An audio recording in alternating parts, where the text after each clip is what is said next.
welcome to The Bug. This is my first ever time of introducing The Bug. So, You're anyway. fired. What? Staring straight at camera is really weird. Awkward. I hate that. Go on. Cassam, welcome. Hello. We need to talk about jet setting.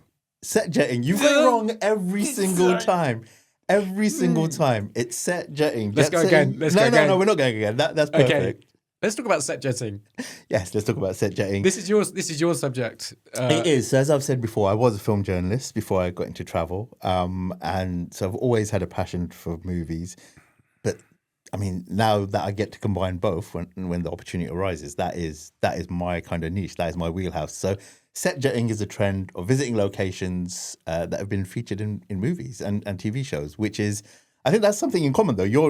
You haven't got the background in film, but you've still done set jetting and you're still keen on visiting some of those locations, right?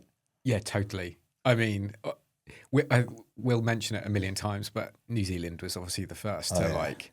Have you been? No. I just asked you where you've been and you just go, right, in New Zealand. It's totally inspiring and I had to go, but I haven't been. Right. Okay, great, yeah. No, but that, like, Lord of the Rings, it's probably where it all kicked off being a thing, was it not? I think that was definitely one of the first kind of big movies where it was centered around that destination where people were like, yeah, this is somewhere I really want to go. I mean, obviously, historically, films like James Bond a series like James Bond has always traveled around the world and featured various destinations. For me, definitely Petra is the first one in Jordan. Yeah. Seeing that in Last Crusade, I was just like, wow, is this place real? And then, of course, it is. And now it's everywhere, right? White Lotus is based pretty much on every single, idea of set jetting that there is. They just announced possibly the next one, which I won't spoil, but... Come on, tell me. It's France, apparently. France is a big old country. No, I know. It'll be southern France, surely. But yeah, I think that's... big old posh hotel. Yeah, which is, surprisingly enough, the concept of the show. But yeah. Yeah. But yeah, so talking about set jetting and places that feature in movies and even film industries built around making the most of their locations... we had a very special guest come on and discuss one of those destinations that is now becoming synonymous with movies. Tolene. And it's someone you know quite well. Tolene was brilliant. Yeah, she was. Yeah. Tolene's from South Africa, but she looks after Malta. She's just really engaged about all stuff like that. And I absolutely loved our chat. Yeah. I think she was great. Yeah, even I mean, trying to cover this and having covered this for a long time, even I picked up on quite a few new destinations, places that I want to go to. But yeah, Gladiator was shot there. Gladiator 2 recently came out and was shot there as well. And Jurassic Park, the most recent ones have been done there. Haven't seen the most recent one, actually. You're missing out on the locations. Okay, interesting. Well, listen, so we cut straight to it? Let's dive into it. Okay, enjoy. Hello and welcome back to The Bug, Culture Trips Travel Podcast. And here with some very special guests on a subject very dear to my heart. But before I go any further, George, why don't you tell us what we're talking about and who we've got with us? So obviously this is your subject today, set jetting. So I'm just going to sit back and enjoy it. But we've got the lovely Tolene here. Tolene, I've got to get this right and you can correct me, but we've worked together for quite a long time. I was going to say 10 years. I've been trying to sell you advertising space for. Feels longer, but around about 10 years. Yeah. So Tolene looks after the Malta Tourist Board in the UK. Previously, you were South Africa and had a lovely team there, which I absolutely loved. But yeah, you've lived and breathed the travel industry. I've been in tourism for a very, very long time. Oh, well, that's a good thing, right? Yeah, that's a good industry. Cool. Well, listen, let's crack on. Let's dive into set jetting. Yeah. Before we start, I guess, what is your interpretation of set jetting? What does it mean to you? Oh, well, it means traveling for movies, isn't it? It's going to see the locations that you found on the videos or movies or series that you watched, which I find quite fascinating that people actually do that. So yeah, I think we've benefited from it as a destination as Malta, but I find it interesting. I find it funny that people do it.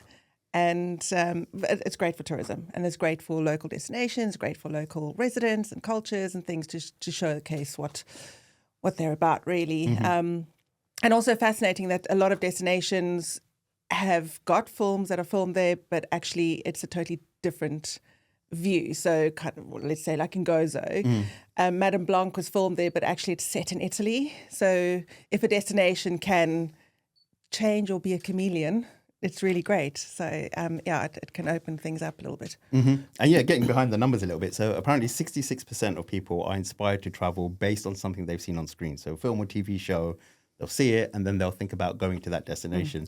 There's some great examples from the past. I don't know, is there anywhere that you've been to or that you've been inspired to travel to based on something you've seen on screen? This is a bad example. I was thinking about this morning. I was like, say something intelligent and sharp about. Yeah. And I think I don't know if you guys remember the film Australia. Obviously, I think that's obviously one of the most iconic. It's before my time, George, but yeah, carry on. Oh yeah, fine. That's a lie. That was like 2008. I don't think that was that. Like I'm not sure I'm a massive fan of Hugh Jackman and Nicole Kidman, but it inspired me. And believe it or not, I think I'm going to Australia next year. So it's only taken like 20 years to get there, but it set it off. It'll do it. It's It's like the Hobbit or Lord of the Rings, which I've never watched, but you see all the videos and you see, how beautiful it looks, and New Zealand is so inspiring to go to. And I think New Zealand between 2000 and 2006 or whatever it was something like a 400% increase in tourism arrivals, which is massive for a destination that is at the other end of the world. And I think it's exciting that it has opened it up, and I think social media has opened it up massively as well. Everyone's like, oh, look at me, I'm over here in the Hobbit and whatever it's called. And I think social media is a big driver of that as well. Yeah. It's interesting, that phrase, set jetting, was only apparently coined in 2008. Although I don't believe that. I think I've been using that term for quite a while now. I just naturally go to jet setting, which is completely complete opposite. Yeah, but the hashtag set jetting has 500 million views on TikTok. Oh, there we go. Someone's done their research. I like know, it. right? I'm going to put this away. Let's get rid of that. I had notes and I just left them. I was like, oh.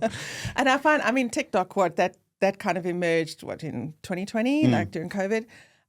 But yeah, it's interesting if you just hashtag set jetting, and it's all over. Malta's up there with that because we're as a destination not only have the views, the Mediterranean, the cliffs, the beautiful old buildings that can really transition into anything in ancient Rome, ancient Europe, but the climate, we've got 300 days of sunshine. So the climate is what really makes it. But we are one of only 2 countries, the other one I think is Mexico, that has got those water tanks. So I don't know if you've watched Gladiator 2. In the arena is set in water, and that's filmed in our water tank. So the whole of the Gladiator series was filmed in Malta. Unfortunately, we didn't keep any sets, but we used like Fort Ricasoli as a set. Yeah. So you can still go to that. And, I find that's just so amazing that people do that. There is a guy on Instagram, and I actually forgot to look for his name, and we have worked with him before, so I do apologize to him if he is listening or watching. But he actually goes and he takes a photo from the video, from the movie, and then he goes to the location. I think it's called stepping into frame or something. That's it, yes, yeah. Fantastic. I find that so fantastic that he actually, and it's like perfect, absolutely perfect. And I think that's such a lovely trend to do as well. Yeah, I've been to that water tank. I've been to the studio in Valletta. They were just about to start filming Gladiator. I think Ridley Scott had just finished Napoleon as well, which was shot there. Yeah, it's also shot there. And I was there for Jurassic World Dominion, which I think was one of the first films where Malta played itself on screen. Yeah, the underground dinosaur trade situation. But it was a great, again, and it's a great set jetting location. You can walk around and see some of the scenes in the film in real life. The amazing city chase through the streets there. But what have you encountered anyone who has been to Malta for set jetting purposes, and what's been their reaction to actually stepping onto what feels like a real life film set? I think not necessarily particularly for set jetting. I think, a lot of people have said they've gone and then, oh yes, because Game of Thrones is filmed, the original in the first series was filmed in Mdina, and then they've gotten to the Mdina Gates, which is breathtaking without knowing that it's in Game of Thrones anyway. But I think because it's so real and we use the natural resources, it's not a rebuilt set, so to speak. So even with, Dingley Cliffs or on Gozo as well. So all of that it's just so natural. So it's nice they quite enjoy going to the natural places. And only place that we've got, which is purpose-built and still around, is from the late Robin Williams when he played Popeye.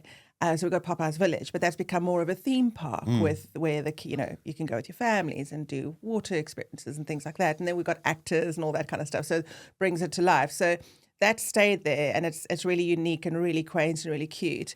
But because our destination, because Malta's just so natural, I think people really enjoy that a lot more. A lot of the guides, a lot of our guides, because you have to train like 3 years, it's like a proper course to be a guide. We've got so much history and so many dates and things to remember. But a lot of our guides are extras in the movies. And I remember speaking to one of them and saying, I was in 1883 and then 1923. And I was like, this is a few years ago. And I thought, well, I need to watch that movie because, she was in there and I need to look for her. And I keep looking for our guides in these movies. Right in the final the final scene, the ship pulls up into this port. I'm like, oh my God, it's Valletta. It's our Grand Harbour. I was like, I was expecting a movie. Sure. But so we've got shots of scenes within series as well. And it's using, our Grand Harbour is absolutely magnificent. Coming into that port is just so beautiful. So, and it's just like, oh, that's home. Yeah. So it's lovely that movies can do that, and I think we have seen an increase. Malta's doing phenomenally well, and I think we've got we're celebrating 100 years of cinema in Malta. So our film commission is so active with Hollywood and everywhere to bring, films and movies and series to the country, and I think that just showcases the versatility of the destination as well. Yeah. I guess it's an interesting relationship, like how it works. Do they reach out to you? Do you reach out to them? I guess it's a bit of both, right? You would have to have I think a we working now are in the relationship. point where they come to us. I imagine being a film scout, like a location scout for movies and film. Oh, that must be like the dream job, traveling around the world, finding these weird and wonderful places. But I think Malta's got that. We now have that reputation. You previously obviously worked in travel since forever. The day Be careful. And you used to work at South Africa Tourist Board, and you looked after the team there. South Africa, was that ever a big destination? Because my previous role at a company called Secret Escapes, we did a lot of filming in South Africa. It seemed to be a destination that attracted big film shoots. Yeah. I don't know whether because it was good value for filming there. Did you ever have an experience of anything film related, whether it be a series or anything that was done in South Africa? I think, not actually during my time at SAT, but previously when I worked in South Africa, I worked for an inbound tour operator, and I tended to somehow land the role of looking after. They filmed a lot of advertisements in Cape Town, particularly. I remember the Audi, I think it was Audi driving around Chapman's Peak. I remember that kind of advert for Audi globally. I remember looking and going, what better place do you want to go? You can't even do that anywhere else in the world. But a lot for advertisements back then. But now, we've had was it Red Notice? I think. Or was that With is The that Rock and The Rock? one of the Reynolds? Yeah, is it? Ryan. Right. Yeah, and there's another one that was filmed and then Pretoria with Daniel Radcliffe. That takes in and some alien thing years ago. I remember. Yeah. But. That takes in a bits and bobs that was more Johannesburg and Pretoria focused. But I think South Africa is more known for documentaries, wildlife documentaries. And District 9. District 9. I was going to beat you to it.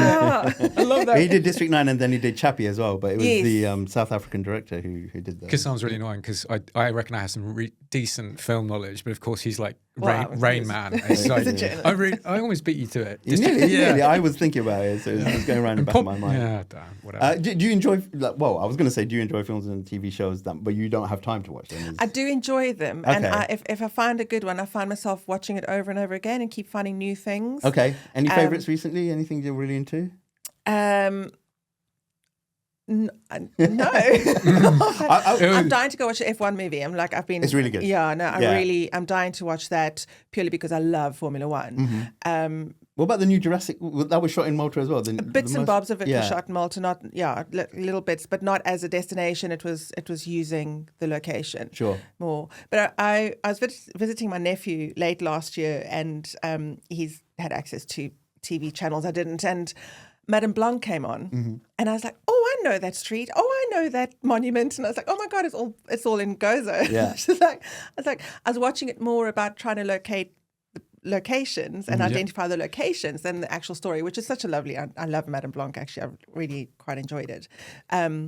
But yeah, that was quite. I'm waiting for White Lotus to film in Malta. This was going to be my really pick question. up. So that seems to have brought another whole level to set jetting. You Yes. know, we were saying the first time they shot it, no one wanted to deal with it. They didn't know what this small series was, so they had to pay the hotel and the destination to look after it. After the success of the first series, now everybody is desperate to get White Lotus.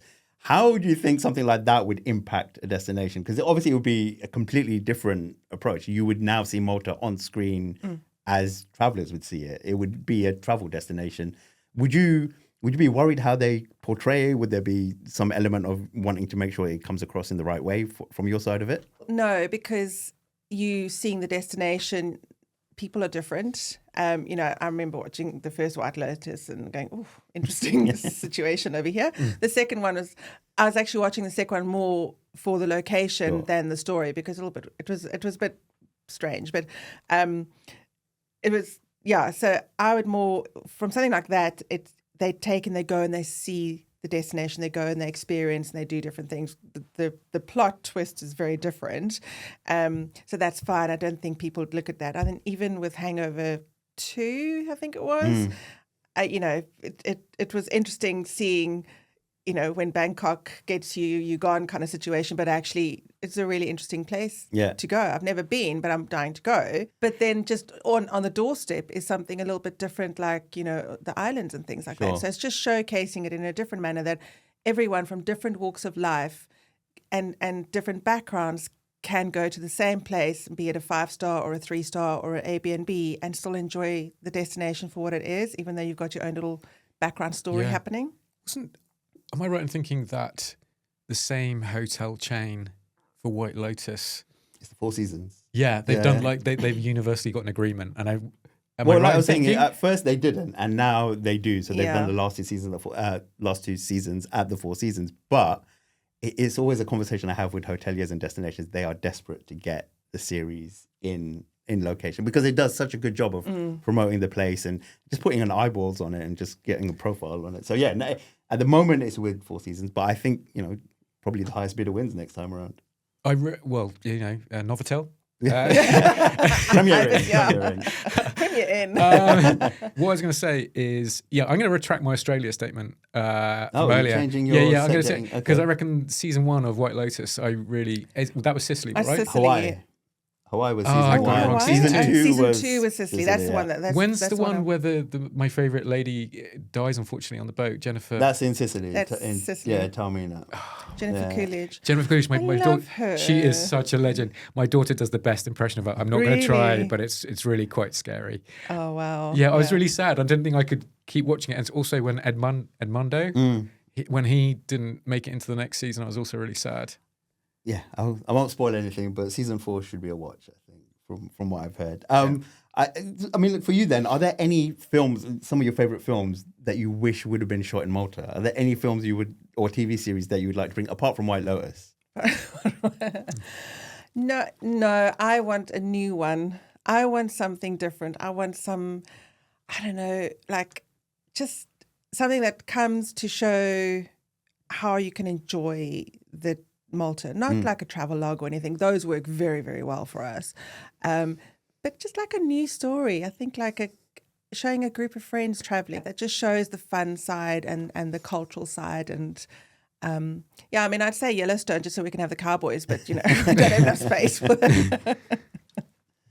Tolene's a big horse rider. Oh, I see. And I think that's because it's definitely related to seeing the horses, right? Horses and cowboys, yeah. Okay, both. No, I mean, like Yellowstone itself, obviously I've always wanted to go on a ranching holiday because that is very authentic and, you know, but I think them showing Montana in the different seasons that it is, because I've always just imagined Montana as this beautiful green landscape, flat, but there are mountains, there is snow, there is a winter that scares everyone, and it's very, very different. The modern America and the old cowboy tradition clashing. Yeah. And it just shows, I think that really kind of shows what's going on. And I think that is what is important with movies and TV series, if you're going to use a destination and location, is to show the old with the new and how it actually gels and that it can work together. And there'll be fights here and there, but it can still work and it can still become something really amazing. Excellent. Well, I think one other thing I wanted to mention was that you spoke about the Film Commission, which is very active. I think it's one of the most active ones that I've come across because they are. And there's a film festival as well in Malta. Yes, which is, the Mediterranean Film Festival we've just had, yeah. Yeah, and so there is obviously a big focus on films and movies and that side of it. What's the local reaction to it? How do the locals feel when there's film crews rolling into town and big production? Oh, really? Okay. They do. I think they're really, I mean, you get big names and, you know, someone like Russell Crowe and his lovely ex-post going, where am I now? And then you got all the locals going, I know where you are. But I think it's very much, you know, they get to see all these amazing film stars and they get to, it creates local jobs as well. So they use local production companies, they use local runners, that, you know, it creates a boost in the local economy. So I think as the Maltese country, we understand that tourism, irrespective of what it is and how it comes to us, it's really important for our economy. We all noticed this during the Great Pause, as I'll call it. But the fact that if like Gladiator was shot and then they had their strike and then, you know, things died down and the hotels were empty because everyone left and then all of a sudden they came back and full again.